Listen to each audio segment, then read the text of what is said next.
Hi folks, Dave here.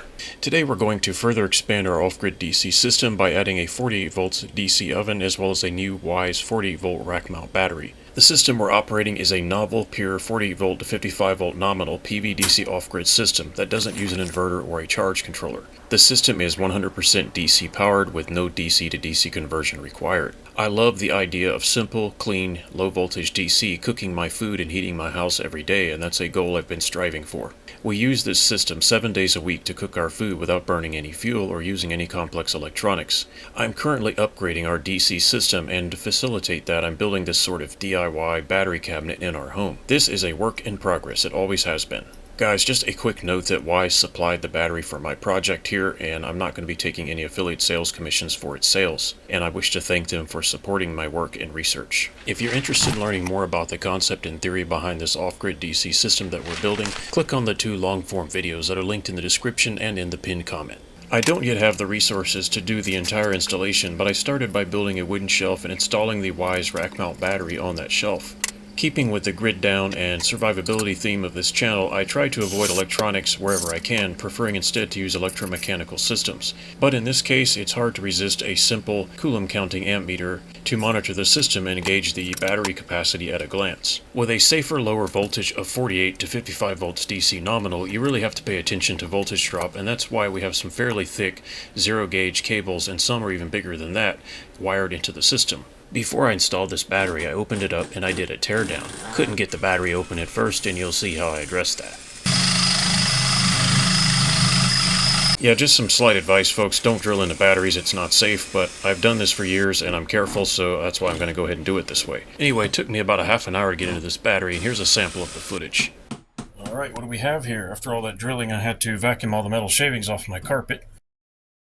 The first thing I noticed when I looked in here is the wiring job is pretty neat. Everything looks professionally done. Looks like fiberglass or plastic sheet to prevent contact with the metal case. Batteries come from a factory, and that's normally the part I don't get to see, but this time I managed to get a few clips and pictures of what goes on in Weize's factory, and here they are. I don't know about you, but I find this stuff to be really interesting. There are a total of 16 cells in series. That looks like PVC jacketed wire there. They've got heat shrink on it. These are welded cells, so they've welded the bus bars right on there. The cells in this battery are aluminum encased standard 100 amp hour LiFePO4 cells. They're made by a company called REPT. Although REPT rates the 100 amp hour cells as 0.5 C capable, I generally don't exceed C10 charge or discharge rates on any of my LFP cells. There's fiberglass separator sheets in between each row. You know, it's attention to detail. Lithium iron phosphate cells are made by many different companies in the hundreds of thousands and even millions, so there's no way to tell how long they will last or whether they're any good without actually testing them. So that's what I'm going to do. I'm doing one of the bolts for the BMS so I can have a look at it. Pretty sizable inductor there. These are all your balance leads right here. It is conformally coated, so that's good. This is your negative output. This negative side is switched, not the positive. We can see the RF cable for the Bluetooth. They stuck the Bluetooth antenna on the circuit breaker, I guess because it's plastic. So that's interesting, not seen that done before. We also have some additional electronics on the front, and those are actually to change the address, because you can parallel these batteries and you can put them on RS-485 or CAN bus, and I like how they have double terminals for paralleling the batteries. There's a bus bar in between. Seems thick enough. I would connect to this one first because this is closest to the copper wire. You can see these marks here they place to show that a certain step was done for QA, and that's always a good sign. Can't find any loose wires or anything like that in here. They have custom heat shrink that says battery 02 positive, battery 06 positive, battery 10 positive. Thumbs up for detail. They really put the effort in. And the bus bars seem to me like aluminum. Thinking that's what they are, and that's perfectly fine. They seem thick enough for the job. I think this battery is professionally built and neatly done. I don't see any failure modes or anything that should fail, so I'm going to go ahead and energize the battery, and we should hear a light come on and a contactor thrown in the electrical cabinet. There we go. I only have one solar panel on it right now. Yeah, we're only getting 90 watts, plus the loads that are running, which are very small right now. Now that the Weize battery is online and operational, we're going to go ahead and test it and let it run our system and see how it works out. So now it's time to install our new oven.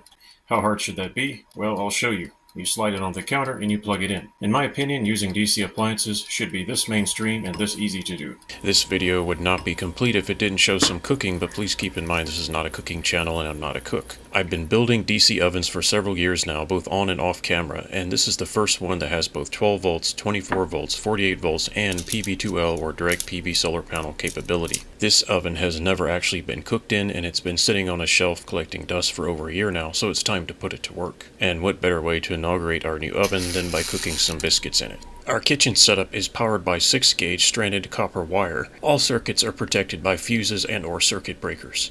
We've not had a single problem running multiple kitchen appliances simultaneously anytime, day or night. The transition between solar photovoltaic direct drive mode and battery-backed mode is virtually seamless. Naturally, when you have lower, safer voltage, your current level will be higher. Nevertheless, we were able to get away with NEMA 615 and 620 receptacles in the kitchen, and those have been serving us very well indeed. This oven manifests part of my vision of what low voltage DC can actually accomplish in the home. As you can see, you don't need fire-breathing high voltage DC to get the basic work done. 48 volt 16S systems are much more technically achievable and accessible for small-scale residential installations worldwide. DIY installations are more approachable and less technologically top-heavy. Such simple technology also exists outside of the current paradigm that solar power has become.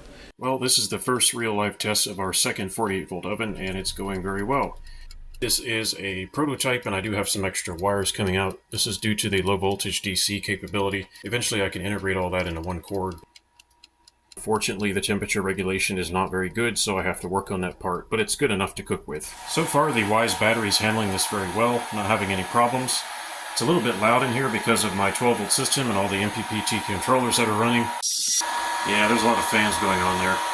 This system doesn't make any noise at all. It's completely silent, doesn't have any MOSFETs, doesn't have any heat sinks, and makes very little if any heat. I deliberately picked this style of oven because I don't like touch screens and electronics. They just fail. This oven was fiddly to work on and does have a lot of wires and switches and so forth, but it doesn't have electronics, and that's why I like it. The most cooking appliances we've run simultaneously at this moment is 3, and I think we're going to be moving that up to 4 pretty soon here. With a lower voltage system like this, you have to increase the wire gauge in copper in order to mitigate voltage drop. Some of the savings from such a simple streamlined system can be spent on upsizing the copper. Copper wires are a good investment as they never wear out or fail. They're not complicated and don't have any electronics. They can last over 100 years. This oven is already getting way too hot on the top. I'm going to have to put some more heat shielding or do something about that. It's just way too hot to be underneath wooden cabinets like this. Oh well, that's an issue I'm familiar with my other oven builds, and I can certainly fix that. Let's take a look. Yeah, looking good so far. I think this is more about science than cooking, but yeah, that does look tasty. At 48 to 55 volts, I don't think we're anywhere near maxing it out. We can carry quite a lot of current over those wires, and it's not been a problem yet. Okay, I think the biscuits are done. Like I said, I'm not a cook. I'm going to take them out now. They got some browning on the top. They smell great, by the way. Yeah, those look good. I'd call those cooked. Time for a snack. All of this done by a battery. No inverter, no high voltage, no charge controller. Simple, robust, easy to use, and it works. Folks, if you like my work, feel free to leave a comment, thumbs up, and subscribe. It really helps. Thanks a lot. Another thanks to Weize for supplying the battery for my project. We hope to cook hundreds if not thousands of meals with this battery over many years to come. I'm not an influencer, and I'm not trying to sell you anything or sway you, but I will give credit to Weize for making a really good solid battery, and I hope it works well. If you wish to purchase it, there's a link in the description, and keep in mind I don't collect any affiliate sales commissions from those sales. If you like this video and you want to support my work, please thumbs up, comment, and subscribe. Thanks for watching, folks, and I'll see you next time.